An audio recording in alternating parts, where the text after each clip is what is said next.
27 जून, एक आम सी लगने वाली तारीख, लेकिन जैसे जैसे रात गहराई वैसे वैसे खबर ने पूरे देश को हिलाकर रख दिया।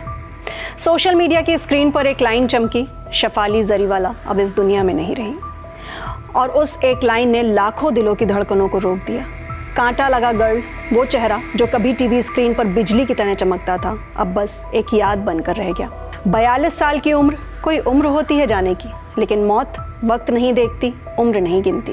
वो आती है और सब कुछ सदा के लिए बदल जाता है। खबरों के मुताबिक 27 जून की रात शफाली के सीने में तेज दर्द उठा। पति पराग त्यागी घबराए नहीं, फौरन उन्हें हॉस्पिटल लेकर भागे। लेकिन जब तक इलाज शुरू होता, डॉक्टर ने वो 3 शब्द कह दिए, शी इज़ नो मोर। अब सवाल ये है कि क्या ये अचानक आया हार्ट अटैक था, या ये दर्द बहुत पहले से उनकी रूह में कहीं जमा हो चुका था। कहानी यहीं से मोड़ लेती है। शफाली का जन्म मुंबई में हुआ था। इंजीनियरिंग ग्रेजुएट थी, लेकिन उन्हें शोहरत मिली एक धमाके से।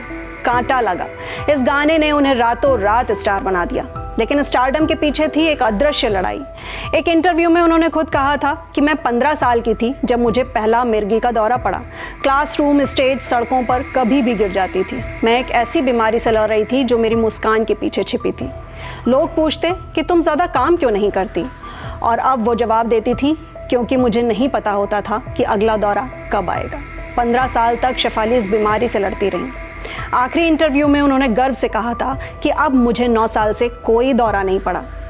लेकिन क्या वाकई वो जंग पूरी तरह से खत्म हुई थी? अब चलते हैं उनकी पर्सनल लाइफ की ओर, जहां और भी जख्म छिपे हुए थे। 2004 में उन्होंने शादी की थी सिंगर हरमीत सिंह से, पर वो रिश्ता टूटा, और टूटा इस कदर कि शफाली ने चुप्पी तोड़ी। और उन्होंने बताया था कि हर हिंसा शारीरिक नहीं होती, मानसिक प्रताड़ना भी इंसान को मार देती है। तलाक के बाद उन्होंने कहा था कि कभी कभी रिश्ते ऐसे बिखरते हैं कि आप खुद को जोड़ नहीं पाते। लेकिन इसी तूफान में एक नई रोशनी आई, पराग त्यागी। 2014 में दोनों ने शादी की और एक नया सपना देखा, बच्चा गोद लेने का। लेकिन कोविड ने यह प्लान भी रोक दिया। अब आप खुद सोचिए, एक लड़की जिसने 15 साल मिर्गी से लड़ाई लड़ी, रिश्ते की दरारें सही, मानसिक हिंसा झेली, फिर भी मुस्कुराती रही, नाचती रही, लोगों को हंसाती रही। क्या अंदर कुछ टूटता नहीं होगा? क्या वो छिपा हुआ स्ट्रेस, वो छिपी हुई चीखें कहीं दिल पर असर नहीं कर रही होंगी? शायद यही वजह बनी इस मौत की। एक ऐसी मौत जो दिखती है हार्ट अटैक, लेकिन होती है एक टूटी हुई आत्मा की चीख।